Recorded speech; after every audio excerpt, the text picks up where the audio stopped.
হরে কৃষ্ণ। আজকের এ পর্বে আমরা জানার চেষ্টা করব যারা রবিবারে জন্মগ্রহণ করে তাদের ভাগ্য বা ভবিষ্যৎ কেমন হয়ে থাকে। যদিও ভাগ্য 100% ভবিষ্যতে কেমন হতে পারে এটা কখনো বলা সম্ভব নয়, তবে জ্যোতিষশাস্ত্র থেকে আজকে খুবই গুরুত্বপূর্ণ একটা প্রসঙ্গ জানার চেষ্টা করব। রবিবারে জন্মগ্রহণকারী ব্যক্তির ভাগ্য কেমন হতে পারে। অনেকের আমাদের এরকম প্রশ্ন করি যে আমি রবিবারে জন্মগ্রহণ করেছি, শাস্ত্রমতে কি বলা হয়েছে, আমার ভাগ্যটা কেমন হতে পারে। তো তেমনি আজকের এই পর্বটি তাদের জন্য খুবই গুরুত্বপূর্ণ প্রসঙ্গ। সকলকে স্বাগতম জানাচ্ছি আমাদের এই অমর কৃষ্ণ কথায়। আমরা চেষ্টা করি এরকমই সনাতন ধর্মের গুরুত্বপূর্ণ তথ্যগুলোকে আপনাদের সাথে উপস্থাপন করতে, শেয়ার করতে।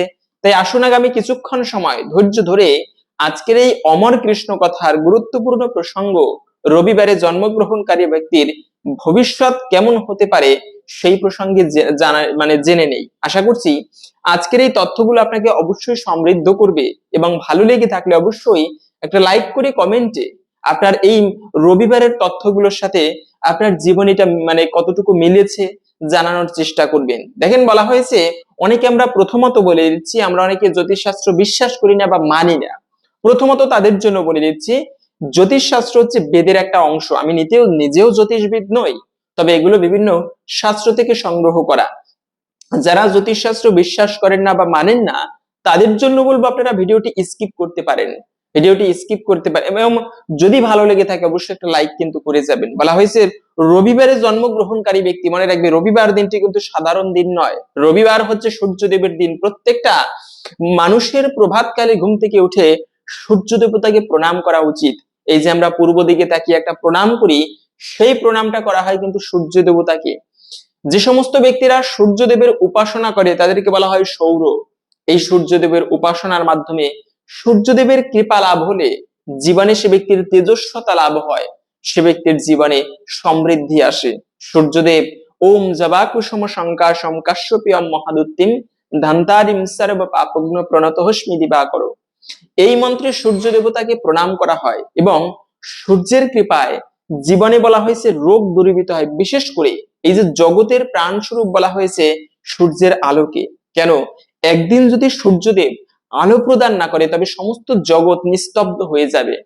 সেই সূর্য দেবতাকে আমাদের প্রণাম করা উচিত, যাকে বলা হয়েছে সূর্য নারায়ণ। সেই রবিবার দিনটি হচ্ছে সূর্য দেবতার দিন। রবিবারে অনেক কিছু অনেকগুলো কাজ ভুলেও করা উচিত নয়। তার মধ্যে প্রথমত হচ্ছে রবিবারে কখনো আমাদের মাছ মাংস আমিষ দ্রব্য ভক্ষণ করতে নেই। এজন্য ভারতবর্ষে বন্দে বা ছুটি দেওয়া হয় রবিবারে, কেননা এটিকে সম্মান করা হয় সূর্য দেবতাকে। তাই যাই হোক না কেন, এগুলো হয়তোবা অন্য কথা বলে ফেললাম। তবে যে সমস্ত সন্তানেরা রবিবারে জন্মগ্রহণ করে, প্রথমত বলা হয়েছে এরা দেখতে খুবই তেজস্বী হয়। হয়তোবা শরীর ক্ষীণ, দেখতে ততটা ভালো না, কিন্তু তারপরেও শরীরটা তেজস্বী হয়, দেখতে একটা লাবণ্য থাকে, দীপ্তি থাকে যে সমস্ত ব্যক্তিরা রবিবারে জন্মগ্রহণ করে। দ্বিতীয়ত হচ্ছে এরা কিন্তু ভাগ্যশালী হয়ে থাকে জীবনে। সূর্য দেবতার কৃপায় জীবনে অনেক ভাগ্যশালী হতে পারে। ভাগ্যশালী বলতে বিভিন্ন ক্ষেত্রে হতে পারে। কেবলমাত্র টাকা পয়সার দিকে আমরা অনেকে ভাবি এটাই বোধহয় ভাগ্য, কিন্তু ভাগ্য যে কোনো ক্ষেত্রে হতে পারে। এরা সূর্যদেবের কৃপায়, বিশেষ করে বলা হয়েছে জীবনে ততটা রোগ ব্যাধি থাকে না, এবং সকল কিছু মিলিয়ে এরা জীবনে, এই সমস্ত ব্যক্তিরা যারা রবিবারে জন্মগ্রহণ করতে পারে, ভালোভাবে সূর্যদেবের দেবতার কৃপায় অনেক ভাগ্যশালী হয়। দ্বিতীয়ত হচ্ছে দীর্ঘায়ু অধিকারী হন। দীর্ঘায়ু, যে আমরা আয়ুষ্মান ভব বলে আশীর্বাদ করি, মানে তুমি দীর্ঘায়ু লাভ করো। এই যে ধান দুর্বা দিয়ে আশীর্বাদ করা হয়, দুর্বা কিন্তু আয়ুর প্রতীক।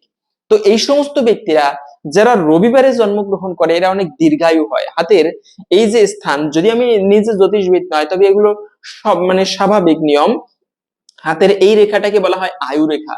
এবং যাদের জীবনে আয়ু রেখা খুবই স্ট্রং, এদের বলা হয়েছে এদের জীবনে অনেক দীর্ঘায়ু লাভ হয়, অনেক দিন এরা বেঁচে থাকতে পারে সূর্য ভগবানের কৃপায়। তো বলা হয়েছে সেই সূর্যদেবের কৃপায় যে সমস্ত ব্যক্তিরা রবিবারে জন্মগ্রহণ করে। এখন অনেকে বলতে পারেন আমি তো রবিবারে জন্মেছি বা আমার বাবা রবিবারে জন্মেছিল, সেক্ষেত্রে সে ব্যক্তি তো বেশি আয়ু লাভ করেনি বা অনেকদিন বেঁচে থাকেনি।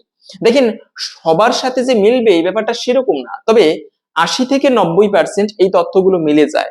সেজন্য বলা হয়েছে যে সমস্ত ব্যক্তিরা রবিবারে জন্মগ্রহণ করে এরা দীর্ঘায়ু হয়ে থাকে এবং খুবই ভাগ্যশালী হয়। তৃতীয়ত আর একটা বিষয়, বুদ্ধিমান। বলা হয়েছে জ্ঞানের থেকেও বুদ্ধি কিন্তু আরো বেশি মাহাত্ম্যপূর্ণ। জ্ঞানী ব্যক্তিকেও বুদ্ধিমান ব্যক্তি ঘোরাতে পারে। সেজন্য অবশ্যই জ্ঞানের প্রয়োজন, শুদ্ধ জ্ঞানের পাশাপাশি হচ্ছে সেটি বুদ্ধি দিয়ে পরিচালিত করতে হয়। সেজন্য বুদ্ধিকে মানে বুদ্ধিকে আরো পরিশুদ্ধ করার জন্য জ্ঞানের প্রয়োজন। এবং বুদ্ধি হচ্ছে কিন্তু বরং এক গুণীপুত্র নচ মূর্খ শতৈরপি এক চন্দ্র তমহন্তি নচ তারায় গণৈরপি। ভারতবর্ষের একজন বিখ্যাত পণ্ডিত, ইনি ছিলেন হচ্ছে চাণক্য পণ্ডিত। তিনি বলে গিয়েছে যে মানে শত শত সন্তানের থেকে একটা জ্ঞানী পুত্র, বুদ্ধিমান পুত্র যথেষ্ট। আকাশে লক্ষ লক্ষ নক্ষত্র রয়েছে, কিন্তু একটা চন্দ্রই যথেষ্ট সমস্ত পৃথিবীকে শীতলতা দান করার জন্য।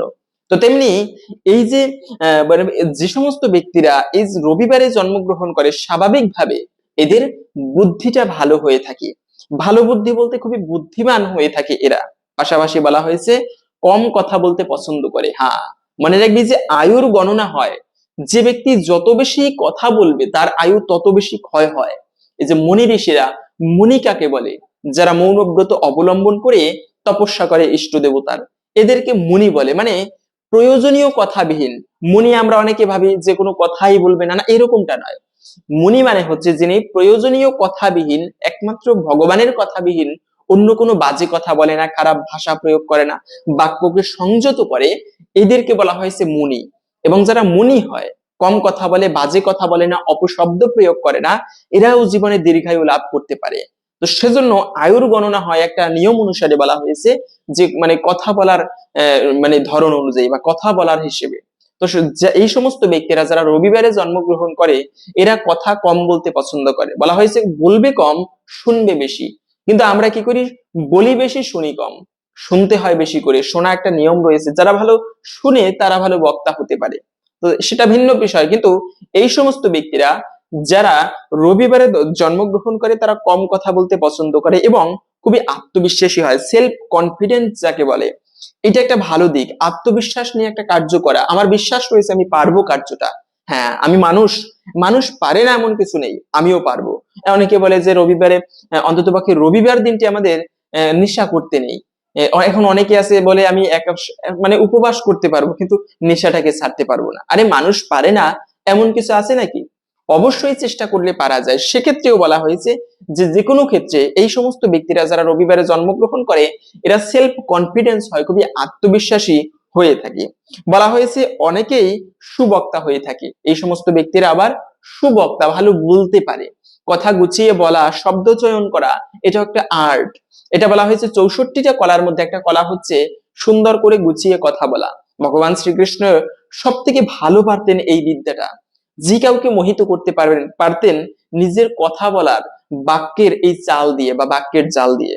ভগবান শ্রীকৃষ্ণ এটা খুবই পারতেন। তো যাই হোক, এই সমস্ত ব্যক্তিরাও ভালো বক্তা হতে পারে এবং রূপেও গুণে সুন্দর। দেখেন, রূপের থেকেও গুণকে বেশি প্রাধান্য দেওয়া উচিত।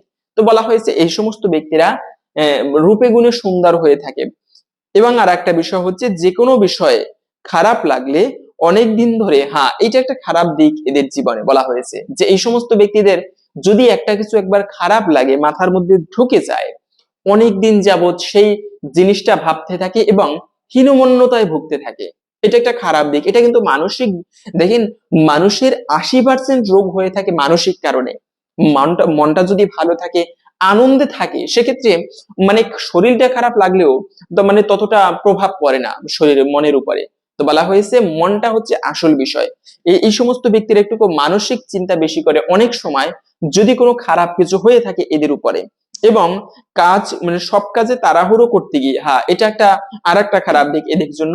অনেক সময় আছে একটা কাজ করার জন্য তাড়াহুড়ো করে, এবং এই যে তাড়াহুড়ো করতে গিয়ে অনেক সময় কি হয়, এই সমস্ত ব্যক্তিরা বিপদে পড়তে পারে।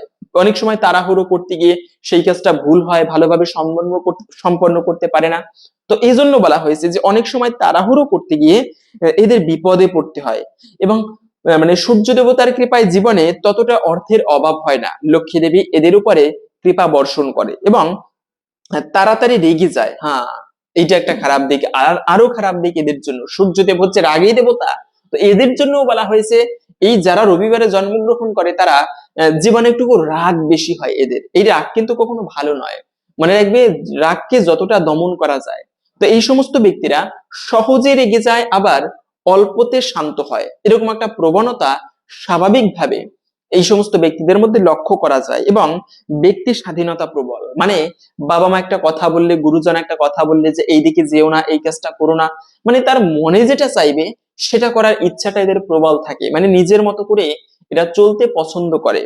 এখন এদের স্বাস্থ্য কেমন কাটবে, যে সমস্ত ব্যক্তিরা রবিবারে জন্মগ্রহণ করে এদের স্বাস্থ্য কেমন হতে পারে সেই প্রসঙ্গটা আমরা জেনে নিচ্ছি। বলা হয়েছে এদের জীবনে রোগ ব্যাধি কম হয়, মানে রোগ ততটা হয় না বললেই চলে, রোগ ব্যাধি এদের জীবনে কম হয়। পাশাপাশি রুহু, মানে রুহু বলা হয়েছে মানে একটা রোগ, বিশেষ করে হৃদরোগ হওয়ার সম্ভাবনা এদের জীবনে বেশি থাকে। এই জন্য খেয়াল রাখতে হবে হৃদরোগ হলে, বা মনে রাখবে রোগ, ঋণ এবং অগ্নি যতটা তাড়াতাড়ি সম্ভব এদেরকে নির্মূল করা উচিত, যত রেখে দিবে তত বৃদ্ধি পাবে। তাই একটুকু রোগ ব্যাধি দেখলে তাড়াতাড়ি ডাক্তার দেখানো উচিত, ভালোভাবে চিকিৎসা করা উচিত। যদিও সৃষ্টিকর্তা কিভাবে আমাদের রোগ ব্যাধি দিবে সেটা ভগবানের হাতে, তারপরেও আমাদের চেষ্টা করা উচিত ভালো ডাক্তার দেখিয়ে সেটিকে নির্মূল করা। এবং আরেকটা বিষয় হচ্ছে উচ্চ রক্তচাপের সম্ভাবনাও এদের জীবনে বেশি থাকে, এবং চোখের সমস্যাও মানে বৃদ্ধকালে গিয়ে এদের জীবনে হওয়ার সম্ভাবনা বেশি। এবং দাম্পত্য জীবন, মনে রাখবে জীবনের একটা বড় অংশ হচ্ছে দাম্পত্য জীবন। দাম্পত্য কলহে এবং বহু আরম্ভে লঘু ক্রিয়া, একটা কথা রয়েছে চাণক্যের। তো দাম্পত্য জীবন যে সমস্ত ব্যক্তিরা রবিবারে জন্মগ্রহণ করে এদের কেমন হতে পারে সেটি বলা হয়েছে, এদের দাম্পত্য জীবন সুখের হয়ে থাকে, স্বামী স্ত্রী মিলে সাধারণত এরা সুখ শান্তিতে মিলে মিশে বসবাস করতে পারে। এবং এদের অনেক বন্ধুবৃত্ত, মানে বলা হয়েছে এদের আহ, বন্ধুরা একটু বেশি হয়ে থাকে স্বাভাবিকভাবে, এবং মনের মতো সঙ্গী পায়। হ্যাঁ, এরা জীবনে অনেকে আছে দেখবেন ভালো মনের মতো সঙ্গী পায় না, সেক্ষেত্রে দাম্পত্য জীবনে একটু অশান্তি হয়। কিন্তু এই সমস্ত ব্যক্তিদের ক্ষেত্রে বলা হয়েছে মনের মতো সঙ্গী পাওয়া যায়, এবং এরা অল্পতে ভেঙে পড়ে, এটা একটা খারাপ দিক। অল্প কিছু জীবনে ঝইঝামেলা আসতেই পারে প্রত্যেকটা মানুষের জীবনে, কিন্তু এরা অল্পতেই ভেঙে পড়ে, এটা একটা খারাপ দিক। এবং কেরিয়ার কেমন হতে পারে, বলা হয়েছে এরা অনেক পরিশ্রমী হয়, পরিশ্রম করার একটা মানসিকতা এদের মধ্যে থাকে। যদি এই সমস্ত ব্যক্তিরা বিজ্ঞান বিভাগ, টেকনিক্যাল বিভাগ, আইসিটি, তারপরে অভিনয়ের ক্ষেত্র, ইঞ্জিনিয়ারিং, এই সমস্ত ক্ষেত্রে যদি আগানোর চেষ্টা করে বা কেরিয়ার গড়ার চেষ্টা করে, এরা ভালো কিছু করার সম্ভাবনা থাকে। এবং এদের জন্য শুভ রং হচ্ছে লাল, লাল রং ধারণ করা, লাল রঙের পোশাক পরিধান করা, এগুলো শুভ বলা হয়েছে। শুভ দিন হচ্ছে রবিবার এবং সোমবার, আরো একটা শুভ দিন রয়েছে সেটি হচ্ছে শুক্রবার। এই সমস্ত দিনে যদি এরা কাজকর্ম করে বা শুভ কাজ করে এটা ভালো বলা হয়েছে এদের জন্য। তবে সবশেষে বলবো যে আপনার যেদিনেই জন্ম হোক না কেন, মূলত হচ্ছে ভাগ্য তৈরি হয় কর্ম অনুসারে। আপনি আজকে যে কর্ম করবেন ভবিষ্যতে সেটা আপনার ভাগ্য হিসেবে আপনি ভোগ করবেন। সেজন্য বলবো আপনি, হ্যাঁ, জ্যোতিষশাস্ত্র অনুযায়ী জেনে নিতে পারেন তথ্যগুলো, তবে এই দিকে মানে খেয়াল না করে আপনি ভালোভাবে কর্ম করুন, সৎভাবে জীবনযাপন করুন, সৃষ্টিকর্তার উপাসনা করুন। ভগবানের কৃপায় আপনার ভালো ভাগ্য এমনিতেই তৈরি হবে। হরে কৃষ্ণ। আশা করছি আজকের এই গুরুত্বপূর্ণ তথ্যগুলো জেনে আপনি সমৃদ্ধ হয়েছেন। ভালো লেগে থাকলে অবশ্যই একটা লাইক করে কমেন্টে আপনার রবিবারের এই তথ্যগুলোর সাথে কতটুকু মিলেছে আপনার জীবনীতে জানানোর চেষ্টা করবেন। ভগবানের কৃপায় সকলের জীবনে মঙ্গল হোক এই কামনা করে আজকের ভিডিওটি এখানে সমাপ্ত করছি। হরে কৃষ্ণ।